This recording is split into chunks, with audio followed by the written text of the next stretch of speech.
Hello दोस्तों। तो आज हम करेंगे एक्सीलेंट डैश वर्क का मॉडल पेपर 7। तो उसका पहले का पहला क्वेश्चन है 2.35 पर दे रखा है आपको वार। तो ये पूछ रहा है 2.35 कैसी संख्या है, पूर्णांक, परमेय, अपरमेय या फिर प्राकृत। तो देखिए हम कैसे पता करते हैं इसके लिए। तो आपने 9th क्लास में सवाल किए होंगे, ठीक है, 0.3 बार या फिर आपने 0.7 बार वाले सवाल। तो इसमें क्या करते थे हम, सवाल को पहले x बराबर मानते थे। किसके बराबर? x बराबर। तो इसको हल करते हुए आंसर निकालते थे, तो बहुत बड़ी प्रक्रिया हो जाती थी, ठीक है, चेक करने के लिए कि यह एक परमेय संख्या है या अपरमेय संख्या है। तो चलिए इसको मैं आपको शॉर्ट तरीके से हल करके बता देता हूँ। 2.35 और दोनों संख्याओं पर क्या दे रखा है, वार। तो इसको हम कैसे भी लिखते हैं, 2.35 35 35 35 डॉट डॉट, यानी कि जिन अंकों पर ये वार लगा होता है उनका बार बार रिपीटेशन होता है, ठीक है। तो अब इसको हल कैसे करना है, तो उसका एक सीधा सा तरीका है, 2 प्लस क्या लिखेंगे इसको, 35 बटे जितनी संख्याओं पर बार होता है उतने 9 लगा लेते हैं नीचे। तो 2 संख्याओं पर बार है, कितना लगाएंगे, 99, ठीक है। जब आप इसे 9th क्लास के तरीके से हल करोगे तब भी आपका यही आंसर आएगा निकल के, जो मैं अब आपको निकलवाऊंगा। तो ये इसका शॉर्ट तरीका है बस। तो देखिए, यदि 5 पे होता बार तो कितना लिखते, बटे में 9। यदि 3 संख्याओं पे बार होता तो नीचे कितना लिखते, 999। तो चलिए हल करते हैं। 99 का गुणा 2 से करेंगे तो 9 दूनी कितना हो जाएगा, 18। या फिर आप ऐसे करिए, बटे में 1 लगा के ले से ले लीजिए। तो 99 एकम 99, तो 99 का गुणा 2 से करेंगे, 9 दूनी 18 का 8 हासिल 1, 9 दूनी 18 और 1 19, 198 प्लस 35। तो जोड़ेंगे, 8 और 5 13 हासिल 1, 9 10 3 13 का 3 हासिल 1, 1 और 1 2, कितना आ गया, 233 बटे 99। जब आप 99 का भाग 233 में देंगे तो आपका आंसर कितना आएगा, 2.353535। इसी प्रकार से चलता हुआ जाएगा, आप भाग दे के चेक कर सकते हो। तो अब ये संख्या किस पर के रूप में हो गई, p बटे q के रूप में। और जो संख्याएं p बटे q के रूप में होती है वो कैसी संख्याएं कहलाती हैं, परमेय संख्याएं। तो आपका आंसर कितना हो जाएगा, परमेय संख्या। तो चलिए करते हैं इसका क्वेश्चन नंबर 2। तो क्वेश्चन नंबर 2 दे रखा है, यदि अल्फा व बीटा बहुपद x² प्लस 2x प्लस 1 के शून्यक हैं तो आपको 1/अल्फा प्लस 1/बीटा का मान ज्ञात करना है। तो चलिए करते हैं इसको हल। तो बहुपद को किसके बराबर मानते हैं, px बराबर। तो px बराबर कितना है, x² प्लस 2x प्लस 1। तो x² प्लस इसके 2 खंड करेंगे, ठीक है, जोड़ने घटाने पर कितना है, 2x, और गुणा करने पर x² एकम x² आए। तो हो जाएगा x प्लस 1 प्लस 1। तो देखिए x और x 2x हो गया, x का गुणा x से करेंगे कितना आएगा, x²। इन दोनों में से और इन दोनों में से कॉमन निकाल लेंगे, तो यहाँ कितना कॉमन आ रहा है, x। तो क्या बच जाएगा, x का भाग x में 1 बार, प्लस इन दोनों में से कुछ भी कॉमन नहीं है तो क्या कॉमन आता है, जहाँ पर कुछ कॉमन नहीं होता, 1 का भाग x में x, 1 एकम 1। अब इन दोनों में से और इन दोनों में से कॉमन निकालेंगे, कितना कॉमन आएगा, x प्लस 1, क्योंकि ये कोष्टक दोनों जगह उपस्थित है। तो x प्लस 1 बाहर आ गया, क्या बच जाएगा, x प्लस 1 बाहर आ गया, कितना बच जाएगा, 1। अब px के लिए क्या शर्त होती है, चूंकि px बराबर कितना होता है, 0। तो x प्लस 1 बराबर 0, तो x प्लस 1 बराबर 0। तो x बराबर प्लस का 1 है तो किसका हो जाएगा, माइनस का। तो x बराबर प्लस का 1 है, किसका हो जाएगा, माइनस का। तो ये आ गया आपका आंसर, x बराबर -1 और x बराबर -1। लेकिन उसने सवाल में आपसे क्या पूछा था, 1/अल्फा और 1/बीटा के मान। तो चलिए इसको और निकाल देते हैं। तो ये तो मान लिया मैंने अल्फा बराबर -1 और ये मान लिया मैंने बीटा बराबर -1। तो देखिए 1/अल्फा प्लस 1/बीटा, तो मान रख देंगे इसमें।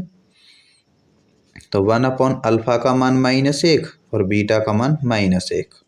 तो देखिए 1 का भाग 1 में एक बार जाएगा तो -1, प्लस माइनस माइनस, 1 का भाग 1 में एक बार, तो -1 और -1 कितना आ गया, -2 आंसर।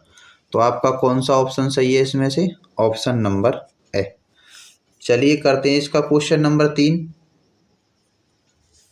तो इसका क्वेश्चन नंबर 3 है, के बराबर खालिस्तान के लिए समीकरण 3x - y + 8 = 0 तथा 6x + ky = -16 समपाती रेखाओं को व्यक्त करता है।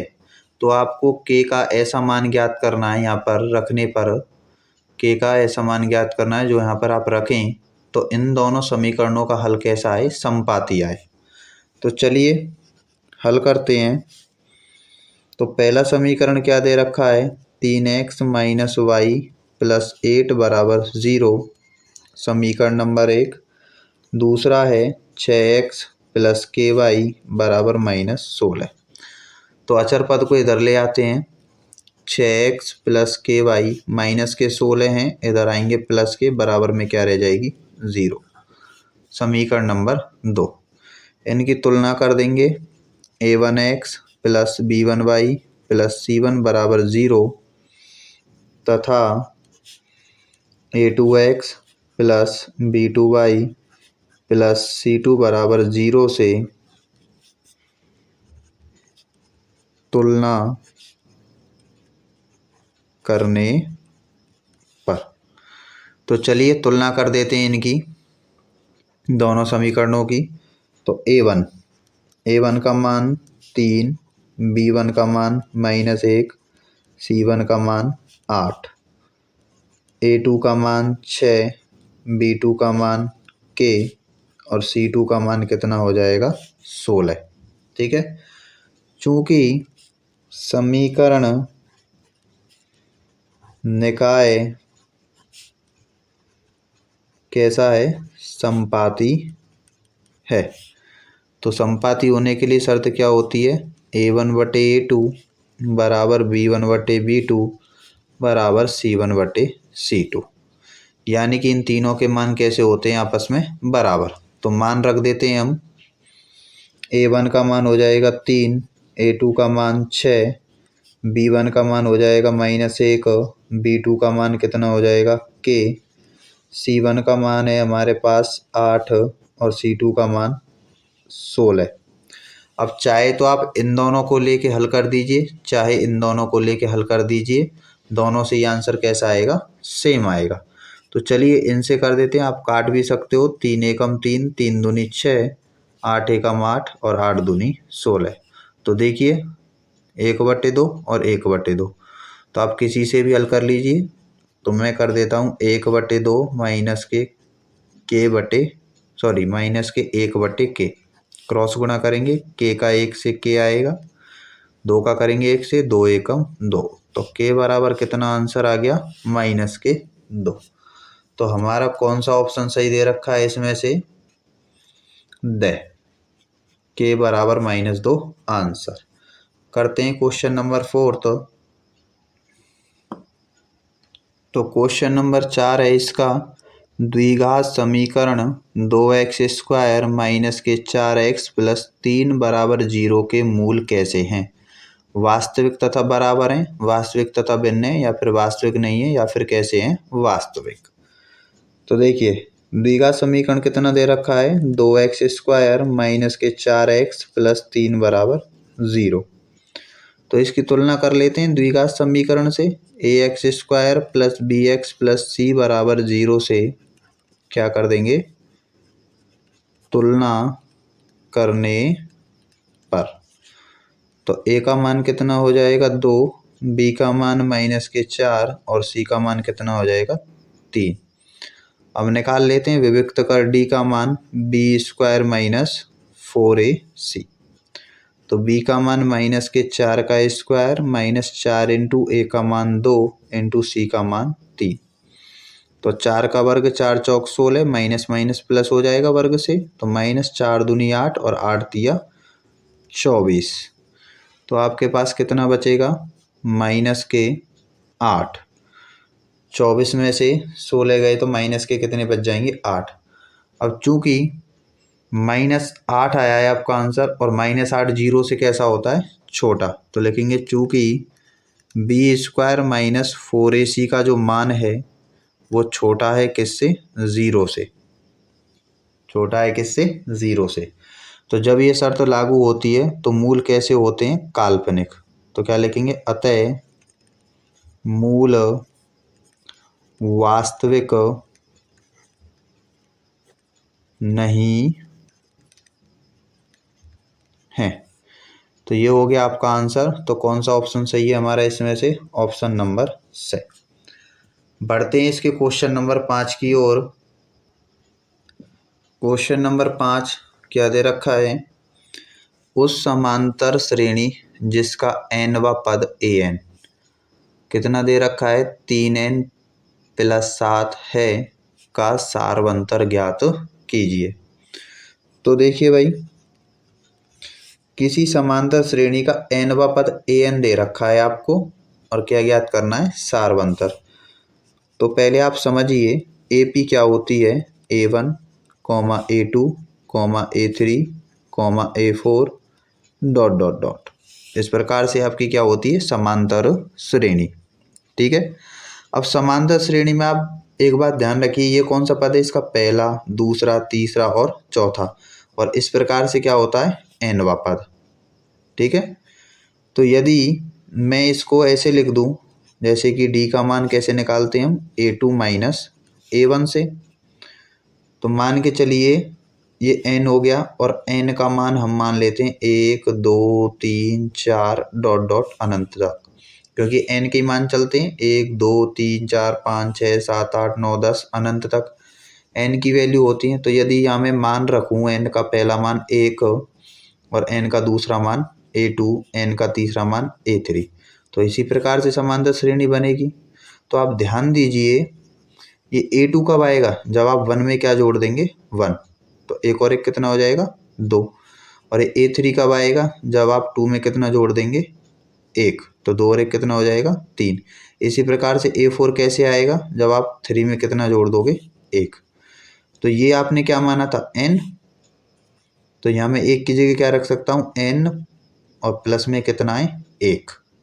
तो आप ध्यान से देखिए कि A1 को हम क्या लिख सकते हैं, an, और A1 + 1 यानी कि A2 को क्या लिख सकते हैं हम, an + 1। तो D बराबर A2 को क्या लिख सकते हैं हम, an + 1 माइनस A1 को क्या लिख सकते हैं हम, an बराबर, तो ध्यान दीजिए n + 1, तो यहाँ पर an का मान कितना दे रखा है, 3n + 1। तो यहाँ पर जो n है, n की जगह कितना रख देंगे हम, n + 1। तो चलिए रखते हैं, तो 3 का 3 रहेगा, बड़ा कोष्टक बना देते हैं, और n की जगह क्या लिखना है हमें, n + 1 प्लस के 7 माइनस, और an का मान कितना है, 3n + 7। तो ये हो जाएगा आपका 3n + 7, बड़ा कोष्टक बंद हो गया।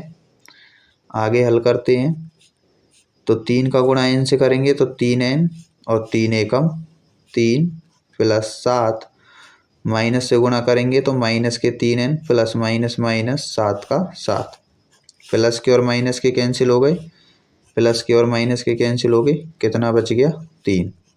तो सारवंतर का मान कितना आ गया, 3 आंसर। तो कौन सा ऑप्शन सही है, option number A. Question number 6 करते हैं इसका। क्वेश्चन नंबर 6 है, रेखाखंड AB को बिंदु C किस अनुपात में विभाजित करता है। तो ये आपको रेखाखंड AB दे रखा है और आपसे पूछ रहा है कि ये जो बिंदु C है इस रेखाखंड को किस अनुपात में विभाजित करता है। तो आप इस C वाली लाइन पर खड़े हो जाइए और इससे पहले देखिए कितने खंड हैं, 1 2 3 4 5 6, कितने खंड हो गए, 6। और इसके बाद कितने खंड हैं, 1 2 3, तो 6:3 काटेंगे, 3 एकम 3, 3 दूनी 6, कितना आ गया, 2:1। तो कौन सा ऑप्शन सही है हमारा, ऑप्शन नंबर द। करते हैं इसका क्वेश्चन नंबर 7। तो चलिए करते हैं इसका क्वेश्चन नंबर 7। क्या दे रखा है, यदि बिंदुओं A 10, तथा B K, 4 को मिलाने वाले रेखाखंड का मध्य बिंदु A, B है तथा A-2B बराबर 18 है तो K का मान क्या होगा। तो क्या दे रखा है आपको सवाल में, दो बिंदु दे रखे हैं A और B। तो ये बिंदु A हो गया 10, बिंदु B K, 4। इसको मिलाने वाला जो ये रेखाखंड है AB, इसका मध्य बिंदु दे रखा है। तो मध्य बिंदु मान लिया हमने P, उसके निर्देशांक कितने दे रखे हैं A, B। तथा आपको एक समीकरण दे रखा है A-2B बराबर 18। तो आपसे K का मान पूछ रहा है। तो P क्या है, इन दोनों का मध्य बिंदु। तो मध्य बिंदु के क्या निकाल लेंगे, निर्देशांक। तो ये x का मान और ये y का, x1, y1, x2 और y2। तो यहाँ लिखेंगे मध्य बिंदु P के निर्देशांक। तो मध्य बिंदु P के निर्देशांक AB बराबर, क्या सूत्र होता है मध्य बिंदु का, x1 प्लस x2 बटे 2, y1 प्लस y2 बटे 2। ठीक है, तो हम दोनों को अलग अलग लिख लेते हैं। तो A बराबर कितना आएगा, x1 प्लस x2 बटे 2 और B बराबर y1 प्लस y2 बटे 2। मान रखेंगे, A का A रहेगा, x1 का मान कितना हो जाएगा 10 प्लस x2 का मान कितना हो जाएगा K बटे में 2। क्रॉस गुणा करेंगे तो 2A बराबर कितना आएगा 10 प्लस K। इसको दे देंगे समीकरण नंबर 1। तो B का मान निकालेंगे, y1 का मान रखेंगे -6 प्लस y2 का मान रखेंगे 4 बटे में कितना आ जाएगा 2। तो B बराबर माइनस के बच जाएंगे 2 बटे में 2, 2 एकम 2। तो B बराबर माइनस का कितना आ गया 1। तो हमारे पास किसका मान आ गया, B का। अब B का जो मान है वो हम इस समीकरण में रख देते हैं A-2B बराबर 18 में। ठीक है, तो हम मान रखेंगे A-2 गुणा B का मान -1 बराबर 18।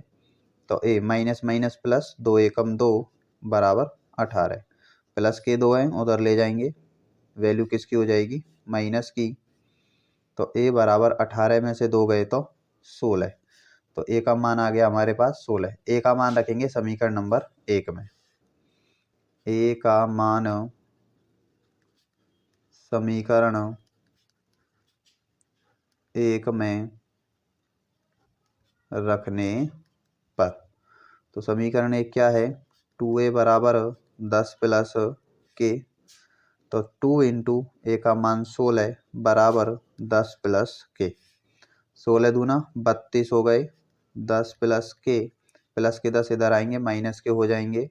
तो K बराबर 32 माइनस 10, 32 में से 10 घटा देंगे कितना आ जाएगा 22।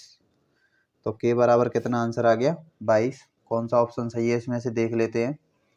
तो हमारा ऑप्शन नंबर सही है ब। ठीक है, अब करते हैं इसका क्वेश्चन नंबर 8। तो देखिए इसका क्वेश्चन नंबर 8 है कि 2 sin square 60 plus 3 cot square 30 minus 10 45 का मान क्या होगा। ठीक है, तो ध्यान रखना ये आपको एक्सीलेंट डैश वर्क में यहाँ प्लस की जगह कितना दे रखा है, गुणा दे रखा है। तो आप उसे ठीक कर लीजिएगा, वो गुणा नहीं है, कैसा है प्लस है। तो चलिए करते हैं।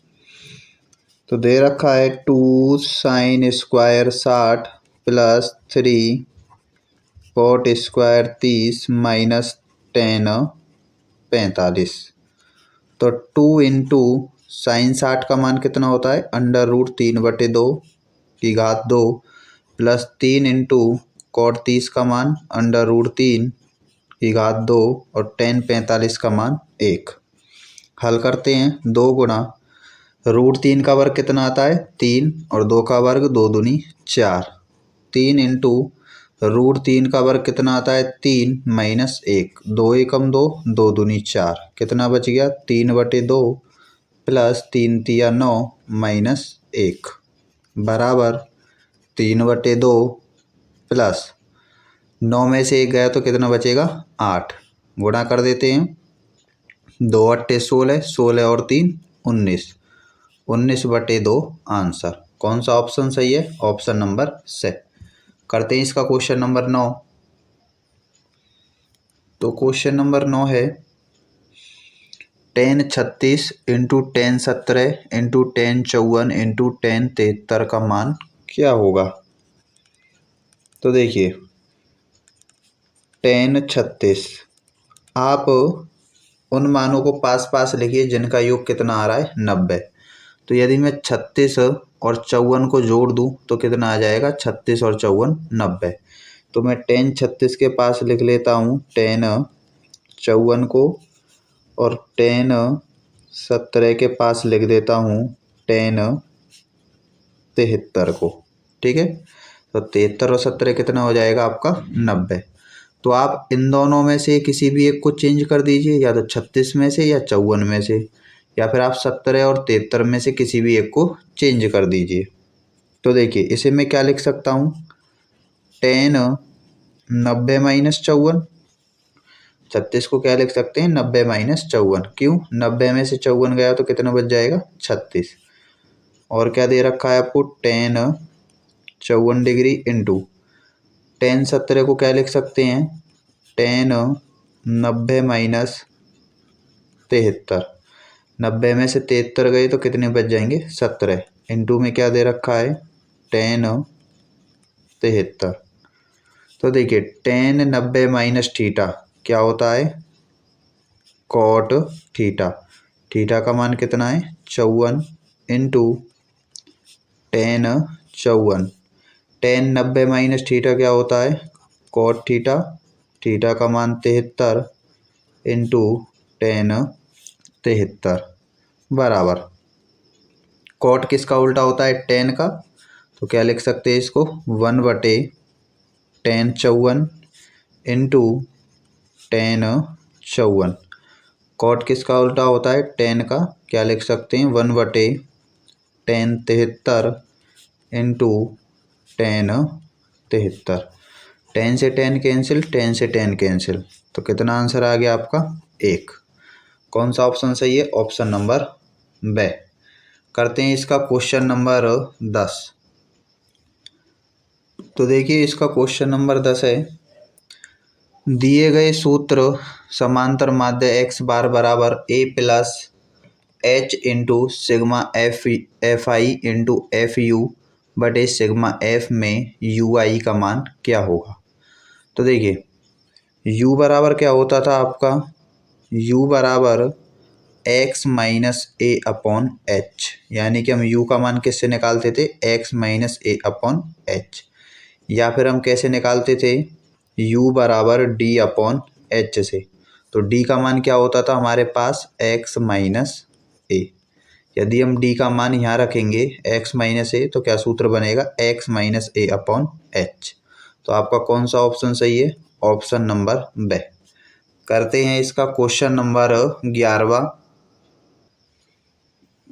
तो क्वेश्चन नंबर 11 है, क्या दे रखा है? 4 छात्रों के सांख्यिकी में प्राप्तांक 53 75 42 और 70 हैं। उनके प्राप्तांकों का समांतर माध्य ज्ञात कीजिए। तो देखिए समांतर माध्य बराबर क्या होता है? आंकड़ों का योग। क्या सूत्र होता है? आंकड़ों का योग बटे आंकड़ों की संख्या। ठीक है, तो x बार बराबर आंकड़े कौन कौन से हमारे पास? एक तो है 53 प्लस 75 प्लस 42 प्लस 70। तो ये तो हो गया आंकड़ों का योग बटे आंकड़ों की संख्या। 1 2 3 4, कितनी है? 4। जोड़ेंगे 2 और 5 7, 7 और 3 10, हासिल लगी 1, 7 और 1 8, 8 और 4 12, 12 और 7 19, 19 और 5 हो गया आपका 24। कितना आ गया? 240 बटे 4। भाग देंगे, 4 छिक्की 24, 0 की 0। तो समांतर माध्य बराबर कितना आंसर आ गया? 60। तो हमारा कौन सा ऑप्शन सही है? ऑप्शन नंबर से। अब करते हैं इसका क्वेश्चन नंबर 12। तो क्वेश्चन नंबर 12 है, ताशों की एक गड्डी में से एक ताश निकालने पर लाल रंग का मुख कार्ड बोलते हैं तस्वीर वाला पत्ता या फिर फेस कार्ड होने की क्या प्रायिकता है। तो करते हैं, ताश की गड्डी में कुल पत्ते कितने होते हैं? 52। लाल रंग का मुख कार्ड, तो लाल रंग के मुख कार्ड कितने होते हैं ताश की गड्डी में? 12। कितने होते हैं? 12। मैं समझा देता हूँ कैसे। 3 तो होते हैं आपके पान के, कौन कौन से होते हैं? गुल्ला, बेगम, बादशाह, यानी कि गुल्ला, बेगम और बादशाह। इसी प्रकार 3 किसके होते हैं? ईंट के, गुल्ला, बेगम और बादशाह। और 3 होते हैं आपके हुक्म के, गुल्ला, बेगम, बादशाह। और 3 ही पत्ते होते हैं आपके चिड़ी के, गुल्ला, बेगम और बादशाह। ये गुल्ला, बेगम जो बादशाह होते हैं, ये 3 ही पत्ते ऐसे होते हैं जिसमें आपको शक्ल दिखती है इन पत्तों में, ठीक है। राजा रानी से बने हुए होते हैं। तो देखिए, पान जो कलर होता है वो कैसा होता है? लाल। और ईंट कैसा होता है? लाल, ठीक है। तो लाल कलर के फेस वाले पत्ते कितने? 3 और 3 6। कितने पत्ते हैं? 6। और इसी प्रकार यदि आपसे काले कलर के पूछे तो हुक्म के 3 और चिड़ी के 3, तो टोटल कितने हो गए? 6, ठीक है। तो वो पूछ रहा था आपसे लाल रंग का मुख कार्ड, तो लाल रंग के मुख कार्ड कितने हैं? 6। तो लिखेंगे लाल रंग के मुख कार्ड होने के अनुकूल परिणाम कितने हो गए? 6। लाल रंग के मुख कार्ड होने के अनुकूल परिणाम कितने हो गए? 6। तो प्रायिकता का सूत्र क्या होता है? अनुकूल परिणाम बटे कुल परिणाम। तो भाग देंगे 2 से, 2 तिया 6, 2 दूनी 4, 2 छिक्की 12। कितना आ गया? 3/26 आंसर। तो कौन सा ऑप्शन सही है? Option number A